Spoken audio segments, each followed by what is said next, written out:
United States, Turkish hospitality has a very high reputation, but it has been far exceeded, in my mind, since I've been here. And I would like to thank Chanel for his gracious hospitality and all the meals, for Yasin, who founded the organization, Dini Çavalapar, for Farkun, for, I hope I remember everyone's name, Ahmet, for driving us around, and also for doing all incredible details, Rana, for the organization and attending to all our needs. It's just been absolutely phenomenal. Thank you very much.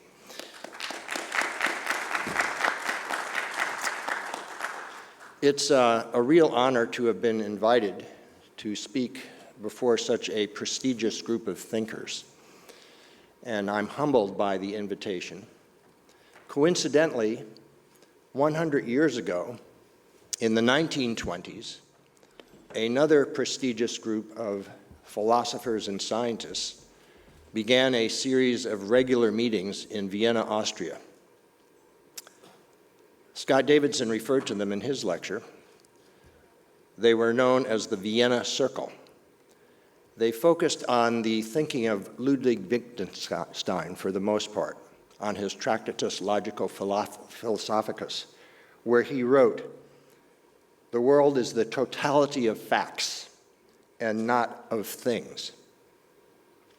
Several notable figures attended, some more regularly than others, including Carnap, Fiegel, Frank, Gödel, and Quine. Not all of them were official members. And a central activity of their thinking was to talk about the Tractatus. Ironically, Wittgenstein did not approve of their use of his work. The central tenet that grew out of their movement, logical positivism, is known as the verification principle. And in a nutshell, the verification principle says that to be meaningful, a statement must either be empirically verifiable or logically deducible from previously established truths. Philosophers I've talked to have told me that the verification principle is really now a dead issue because it falls under its own weight. It itself can neither be empirically verified nor logically deduced. Yet strains of this thinking persist among many in the scientific community. And that was brought home forcefully to me not too long ago by an email I received from a mathematical acquaintance.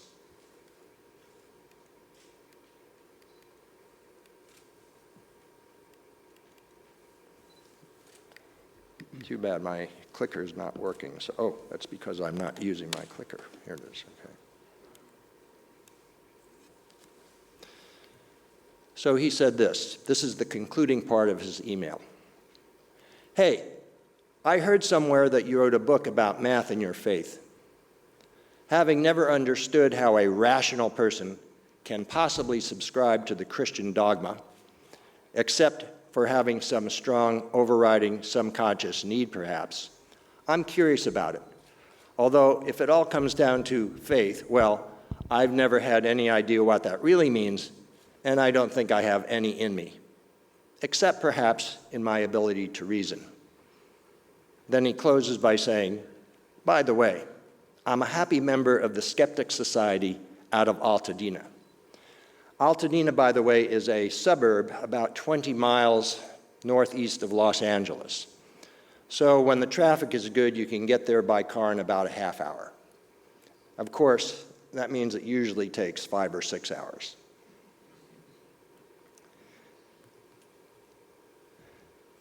You'll note that my acquaintance referred to the Christian dogma, but his attitude was really directed against a variety of religions, and especially against theistic religions that espouse a belief in a personal God, such as Judaism, Christianity, and Islam. The attitude expressed in that email is not new, and it's similar to the thinking that prompted George Berkeley, Bishop of Cloyne, Ireland, to write an essay in 1734. The essay was, in part, a detailed criticism of Newton's calculus, and it has the intriguing title, The Analyst, or A Discourse Addressed to an Infidel Mathematician. But the main purpose of his essay was not to criticize Newton's calculus, as many believe. It was to take issue with a movement that was sweeping through the United Kingdom at his time, known as the free-thinking movement. Here's how his essay begins. Though I'm a stranger to your person, yet I am not, sir, a stranger to the reputation you have acquired in that branch of learning which hath been your peculiar study, nor to the authority that you, therefore, assume in things foreign to your profession, nor to the abuse that you, and too many more of like character, are known to make of such undue authority, to the misleading of unwary persons in matters of the highest concernment, and whereof your mathematical knowledge can by no means qualify you to be a competent judge. So you see, Berkeley is annoyed at a mathematician who is evidently using his scientific authority as a means for assuming equal authority in religion, that is, in the matters of highest concernment. And what's worse, according to Berkeley, he's using that unwarranted authority to mislead others, presumably by steering them away from a belief in God. Who is this infidel mathematician? Contrary to the belief of many, it was certainly not Isaac Newton, because in his essay, Berkeley criticizes those who admire Newton for his science, but deride him for his religion. The best guess is that it was from someone else, by Edmund Halley, the atheist, discoverer of Halley's Comet.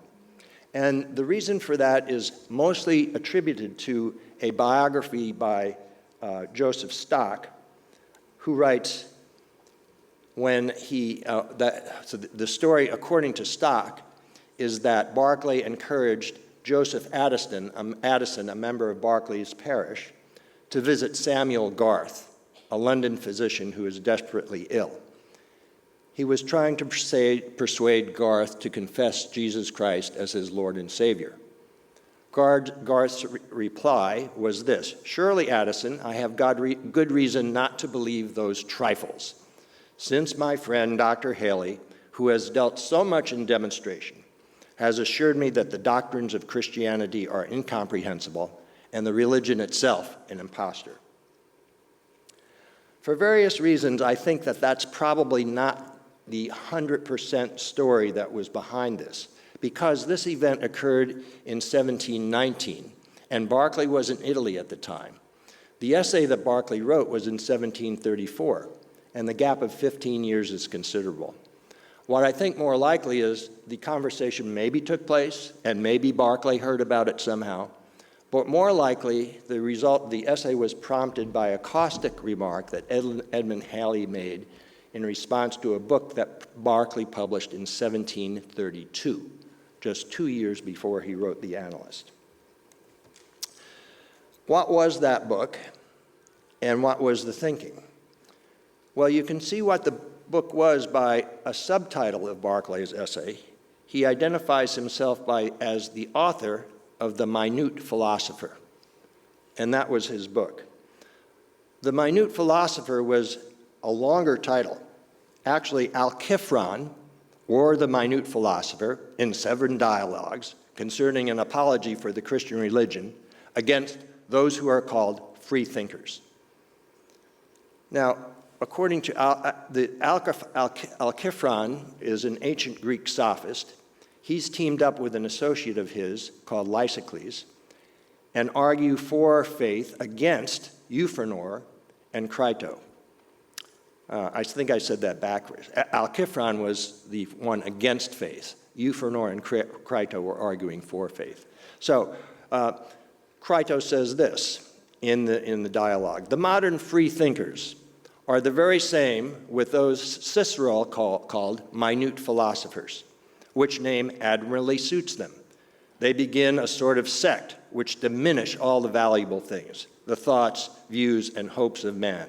All the knowledge, notions, and theories of the mind they reduce to sense. Human nature they contract and degrade to a narrow, low standard of animal life and assign us only a small pittance of time instead of immortality. You can see similarities of this with logical positivism.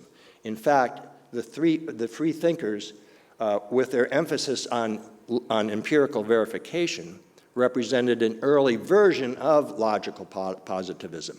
No free thinker would have room in a belief system for paradox, mystery, or ambiguity.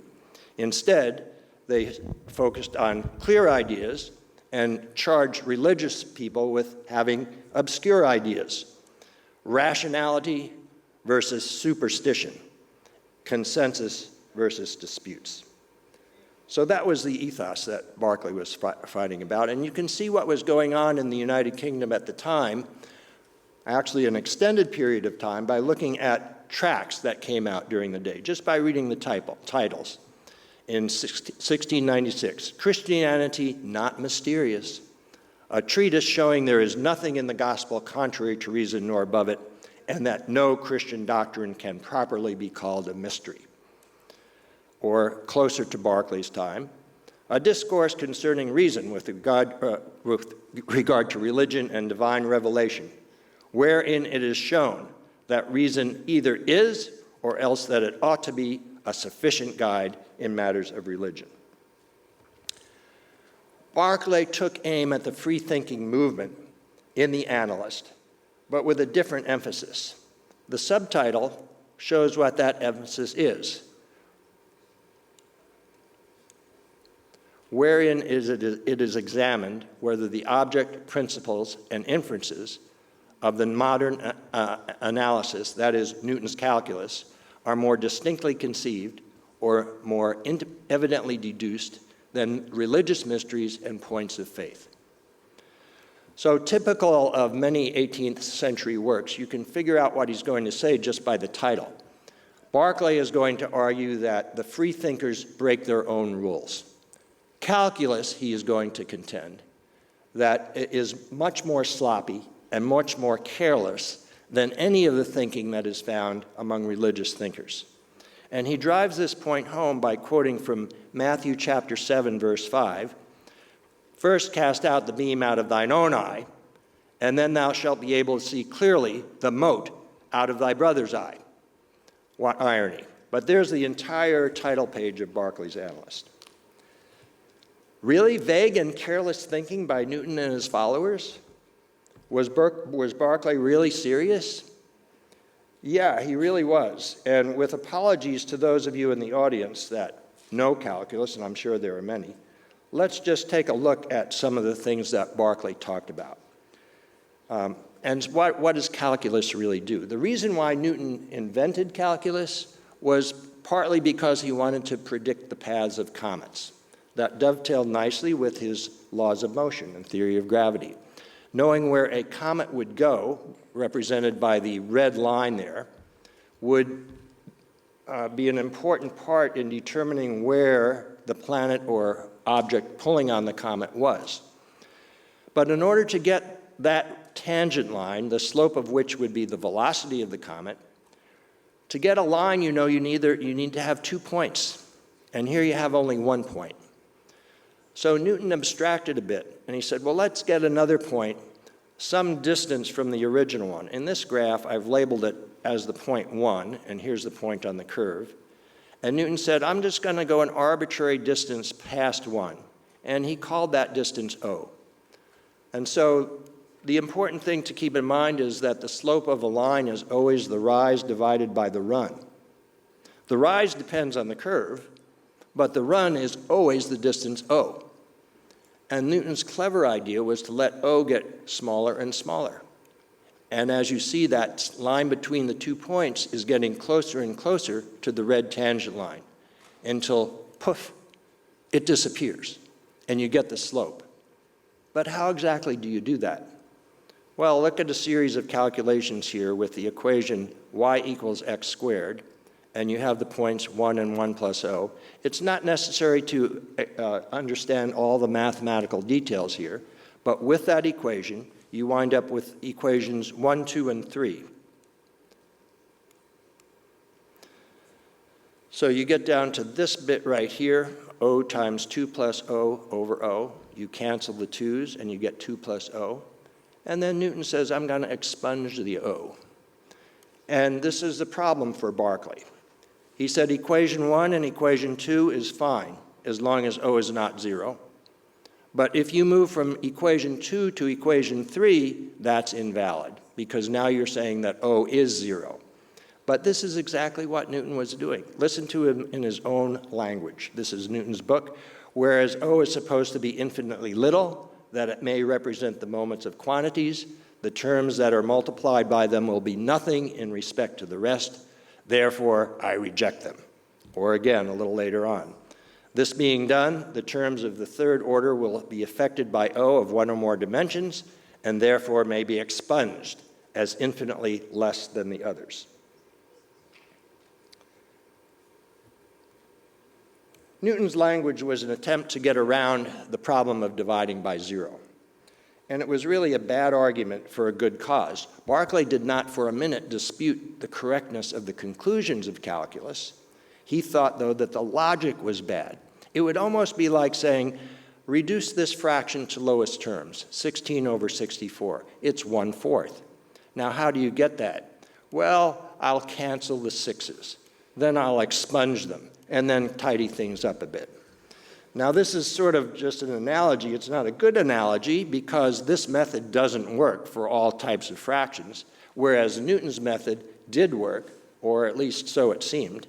But what is the logical justification for it? Berkeley says, look, 1 and 2 are fine as long as O is not 0, but 3 is invalid. Here's what Berkeley says in his own words against Newton. I now beg to make a new supposition, contrary to the first supposition, that there is no increment in x, or that O is nothing. And I get an expression obtained in virtue of my first supposition, and which would not be obtained without it, all of which seems a most inconsistent way of arguing, and as such would not be allowed of in divinity. There you see, you're worse than we are. Now, Newton called these ratios that he got the velocity of evanescent increments, the velocity of an evanescent increment. And so Berkeley says this, what are these fluxions? Another term Newton used. The velocities of evanescent increments? And what are these same evanescent increments? They are neither finite quantities, nor quantities infinitely small, nor yet nothing. And here's my favorite line in the essay. May we not call them the ghosts of departed quantities.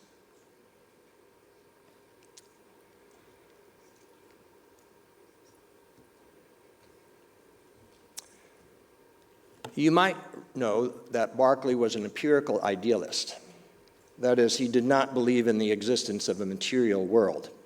And many think that he had this criticism precisely because believing in something that was so small that you couldn't see or touch would yet somehow exist. In fact, I had a year appointment at Oxford University, and Berkeley spent his last years at Harris Manchester College. And his main mantra, as you know, is esse est percipi, to be is to be perceived. This reveals classic British humor. I didn't want to show you the plaque. It's the blue one right in the middle, but I'll have a close-up of it. Bishop George Berkeley, philosopher, is perceived to have lived and died here. Now, I think it could have also been said, Bishop George Berkeley, mathematician, because his first publication was really in mathematics.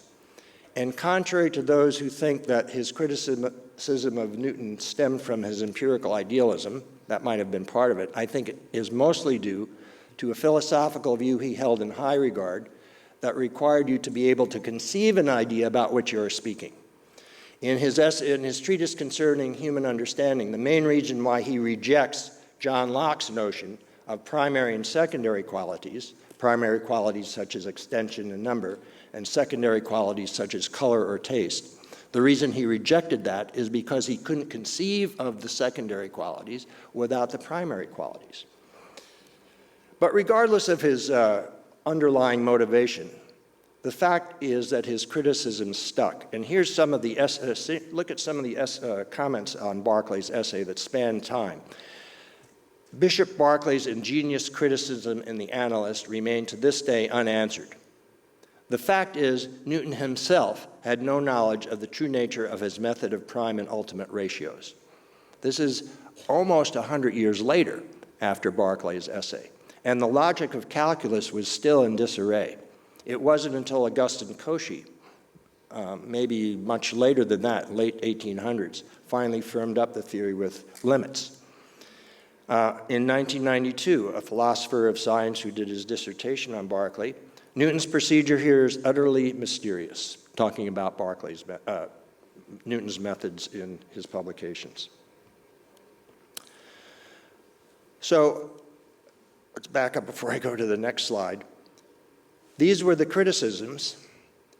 They accepted the criticisms and were scrambling around, and they kept persisting. Why? Because Newton's methods worked. So they believed that something would work. We're going to resolve this issue somehow. In other words, whether they acknowledged it or not, the practice of mathematics for the followers of Newton required faith. But is faith required for the practice of mathematics today? Let's look at what happened since Newton.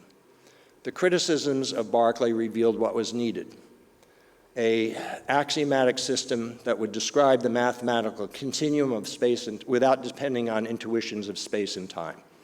And what do I mean by an axiomatic system?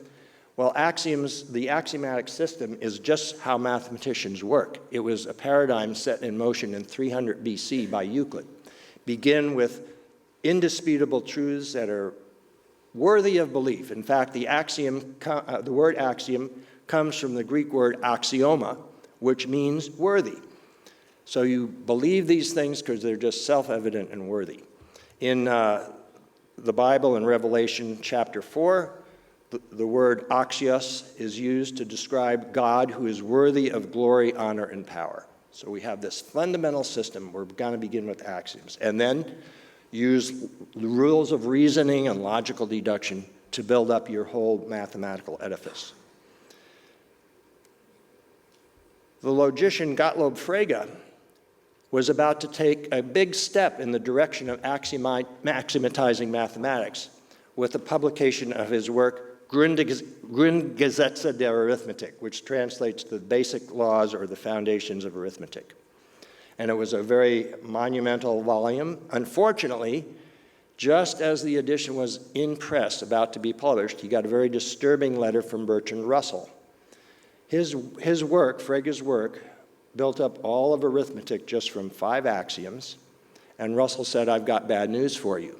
Your 5th axiom is in conflict with the other 4. In other words, Frege's whole system was inconsistent. This was very upsetting to Frege. It was too late to stop production, so he desperately tried to patch things up, and in an appendix inserted a modified 5th axiom that he thought would resolve the issue. He was also open about the situation. He says, "Hardly anything more unfortunate can befall a scientific writer than to have one of the foundations of his edifice shaken after the work is finished."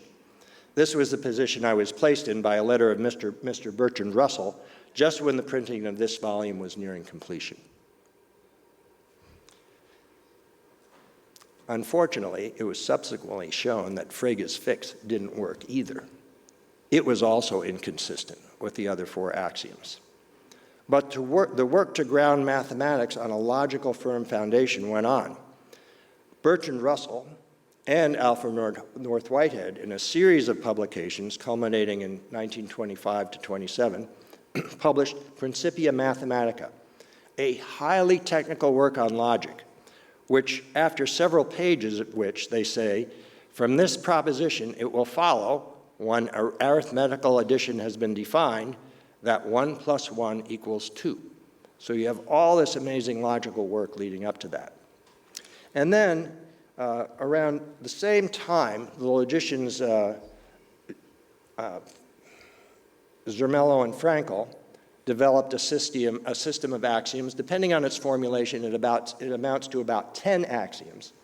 It's called ZFC for short, Zermelo, Frankel. C stands for the axiom of choice.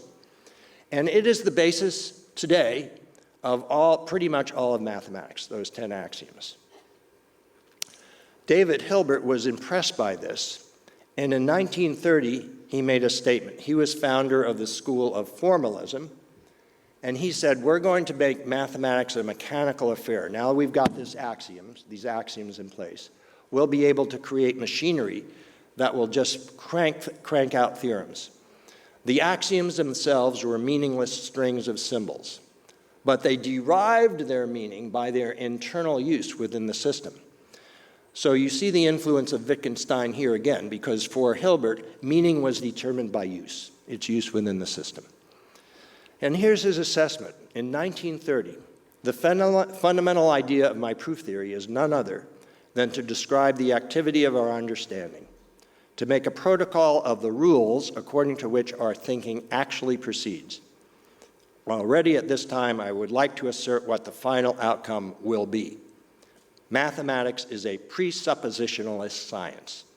To found it, I do not need God or the assumption of a special faculty of our understanding. Now, this person was mentioned already, and many of you know this story. Just 1 year after this statement, the logician Kurt Gödel, I've showed his wedding picture here, but this happened in 1931, dealt a fatal blow to Hilbert's program. Not many people in the US know of Gödel, so here's a picture of him with someone that everyone does know at Princeton's Advanced Institute, Albert Einstein. Here's the classic mid-career picture of Gödel. And in 1931, just 1 year after Hilbert's very bold and dogmatic statement, he proved a series of theorems that dealt a blow to his program. The first was this: if PM, the system of Russell and Whitehead, if it's consistent, it contains true propositions that can't be proven to be true, and it contains false propositions that can't be proven to be false. I can't resist but showing the symbolism that he used in the construction of his theorem. These are all logical symbols, but generally they have the meaning this. This first part here is if there exists a proposition Y, such that there is no sequence of deductions capable of demonstrating it, then there is no sequence of deductions X that can demonstrate the proposition this. It's a very technical meaning, but that was the proposition. So that really carries the meaning, if there's something that can't be demonstrated, that means the system is consistent, because in an inconsistent system, everything can be demonstrated. If there is something that can't be, then this statement can't be demonstrated. All right, so there's true propositions or false propositions that you can't prove. He also proved this: if PM, Principia Mathematica, is consistent, it cannot be proven to be consistent. And even worse, his axiomatics, Gödel showed that my theory works on any axiomatic system that you can possibly create that's powerful enough to do addition and multiplication. In other words, ZFC suffers from the same dilemma. If it is consistent, it can't be proven to be consistent. Well, this is bad news. Ask a typical mathematician, do you believe that ZFC is consistent? And the answer you will get is yes. And if you ask that person, why do you believe the work you're doing? You think this would throw us into a tizzy, right? But we go on as mathematicians, happily proving theorems on the belief that ZFC is consistent. Why do we think that?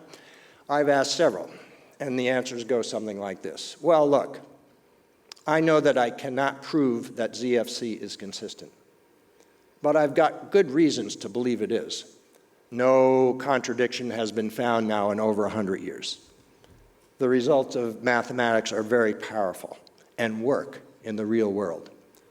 So these outcomes are the evidence of something I hope for, a consistency. They're the assurance of something that I don't see or know I can't see, a proof for the consistency. The evidence of something hoped for. the assurance of something not seen.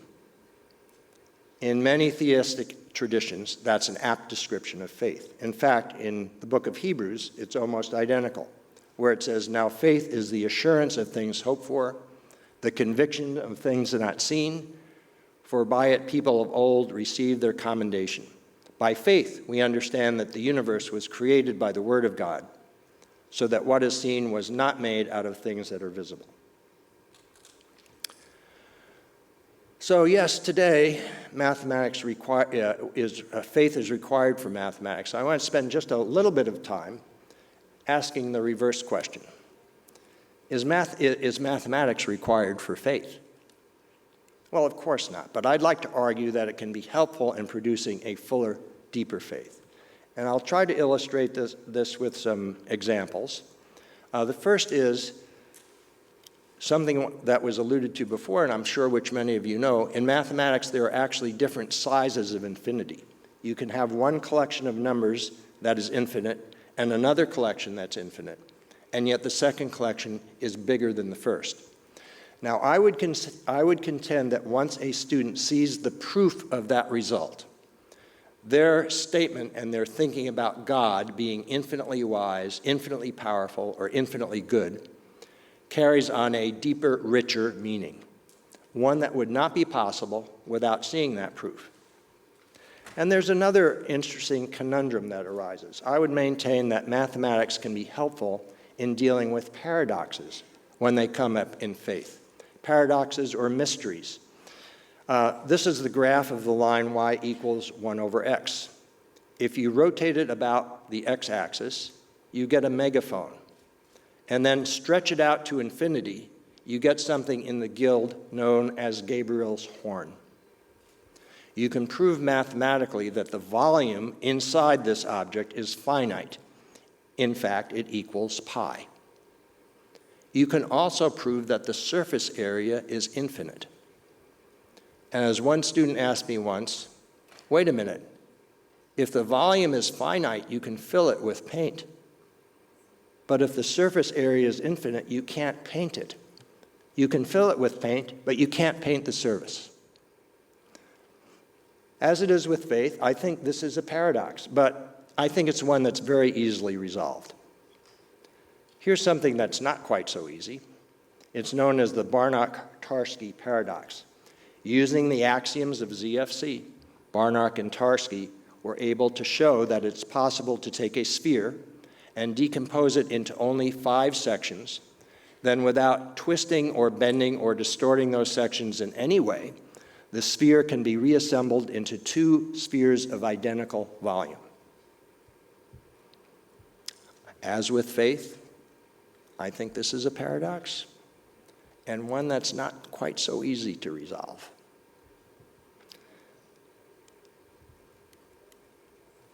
And here's an irrational conundrum. We mentioned sizes of infinity.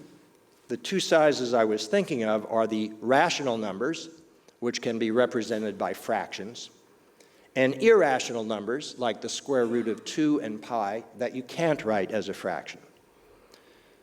Now, here's a series of statements. Between any 2 rational numbers on the number line, there is an irrational number. And between any 2 rational numbers, there's an irrational on the number line. Between any 2 irrational numbers, there's a rational number. Yet there are more irrationals than rationals, though there are infinitely many of both. By the way, there is an infinite collection of sizes of infinity that Georg Cantor showed. Now, I'd like to suggest that if things can get this convoluted in a logically precise, carefully defined world such as mathematics, it shouldn't surprise us when we find paradoxes and mysteries in our faith. If I've asked several mathematicians, what do you think about that? Does that really make sense to you? And what they say is, well, that's just the way things are with infinity. Indeed. That's just the way things are with infinity, with the mysteries of mathematics and the mysteries of our faith.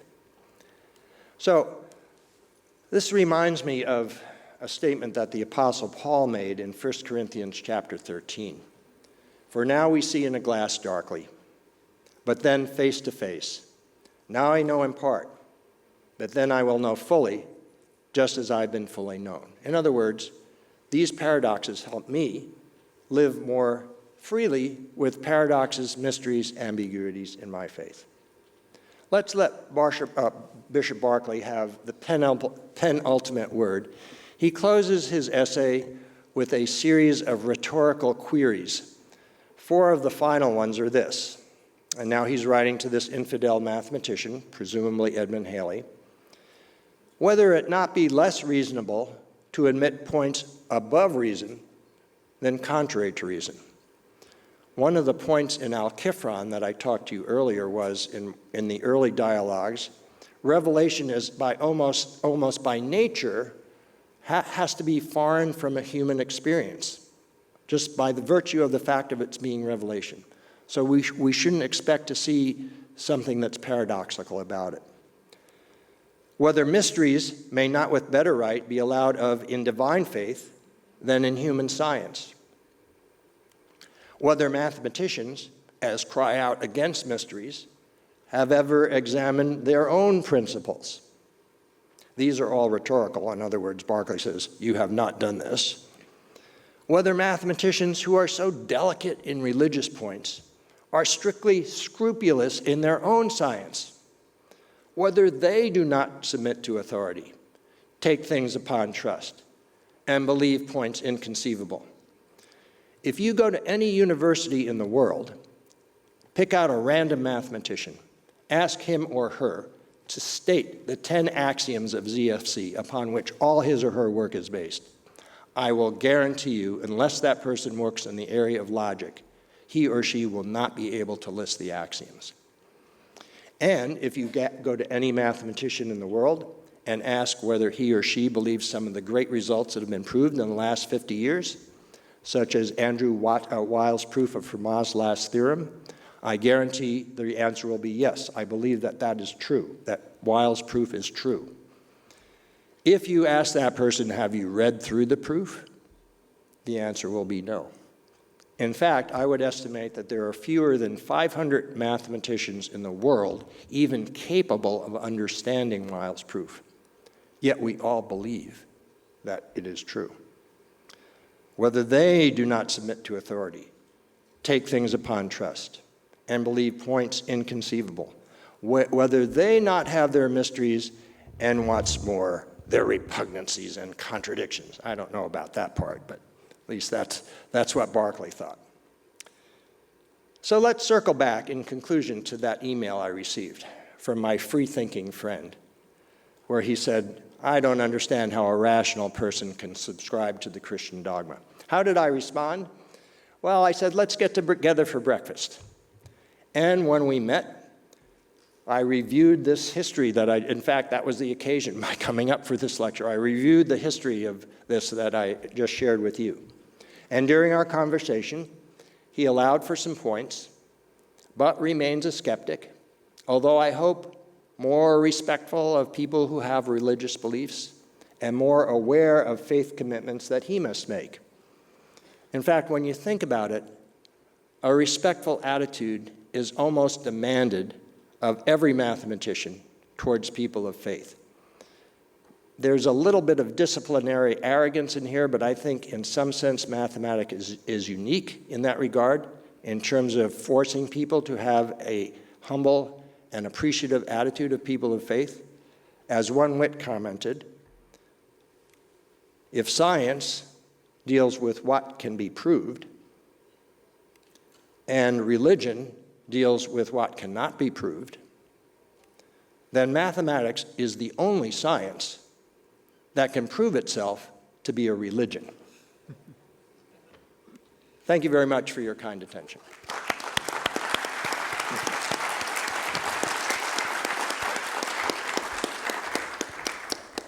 Soruları alabiliriz.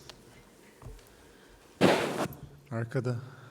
Can I say before questions, again, I want to thank the translator because it is just enormous work to be able to concentrate for so long translating into another language. And thank you all for staying so late on a rainy Sunday when there's some sort of football match going on that you watch it.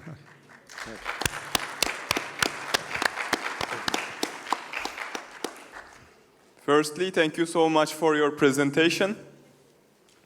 My question is about the usability of methods that are not empirical but logical in order to investigate and discover the God and some things about metaphysics. Our religion teacher, Ahmet Hamdi Ayan, has mentioned us... Where is the person asking All the way back, on the right. Oh, okay, yeah. Here.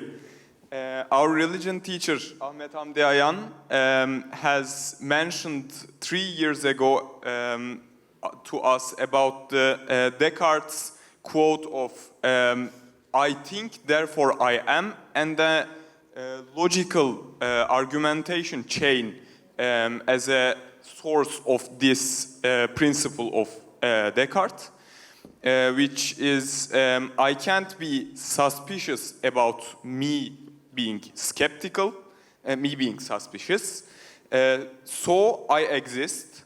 The extent of what I think is wider than what I can achieve or I can do. So it's impossible that I have created myself, and there should be a creator, a force, which has created and limited me, and which is as unlimited, at least as unlimited as I can imagine. So he described the God by this way. And my question about this is, according to this chain of argumentation, is the main source of human ability to manipulate the physical limitations to the direction of good or to the direction of bad, the free will, the source of it, and according to that principle, is the free will the only thing which makes the human more precious than the other species or all the other objects? Thank you. Maybe I need to ask for some clarification. You began by quoting Descartes, I think, therefore I am. But your question at the end seems nothing to do with Descartes. Can you repeat that last bit of your question? Actually, I tried to say that according to the Descartes' quote and the argumentation change which led to that quote, it states the principle that God as a creator limited the person with the physical limitations, with the physical rules, and the free will which can manipulate these physical rules in the direction of good or bad, does it come from free will? And according to that principle, can free will be the main essence which makes humans so precious?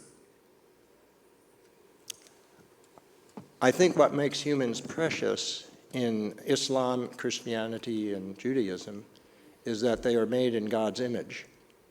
And God values that, and just intrinsically, being made in God's image is valuable. Free will is a complicated issue. I believe that humans have free will. You might even say, though, if not, being made in God's image is ipso facto a criterion for being valuable. Descartes, as you know, was a rationalist, so he began by proving things. I think, therefore I am, sort of gets shattered, I think, in the British empirical tradition of Locke, Berkeley, Hume, that I say that Locke has sort of a metaphysical atomism view of nature that Berkeley takes sort of to one logical step and Hume takes to another logical step. I don't quite subscribe to that metaphysic, But a metaphysical view about human value is sort of behind your question. And for me, it goes back to being an image bearer of God that gives me value. And I think that entails freedom, but I don't think freedom would necessarily be required for being of value. I don't know, did I answer your question? Or? Of course, Okay. thank you. Thank you.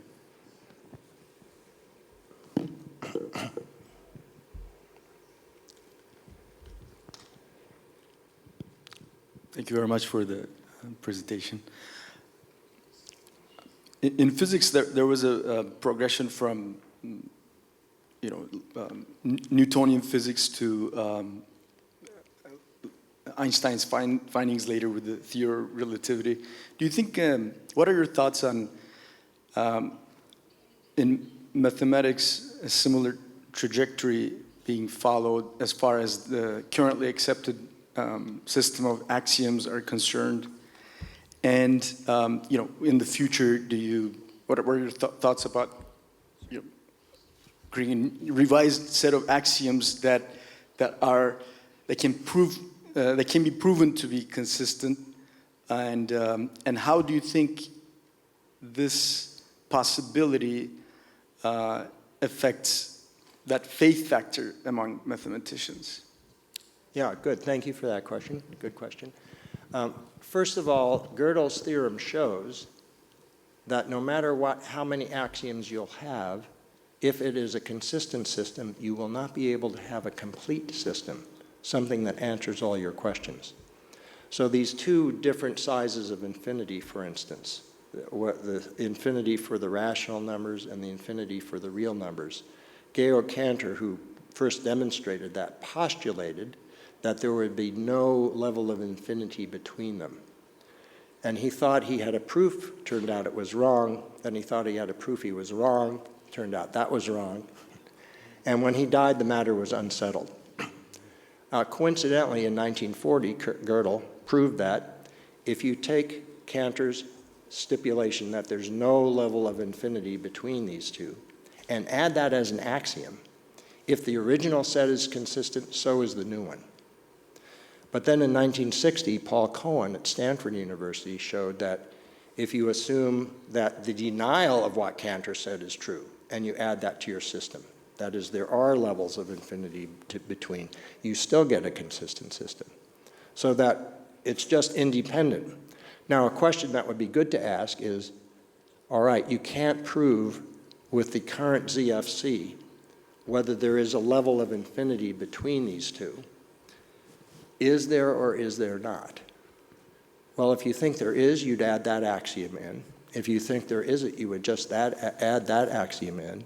You might ask, does God know? And your answer to that question will depend on your view of mathematical objects. Whether there are human constructions, in which case you would say, no, God doesn't know because it's up to humans to create the axioms. Or, yes, God does know because there's a reality to mathematics that's independent of human thought. I hope I touched on your question somewhat, at least. Okay.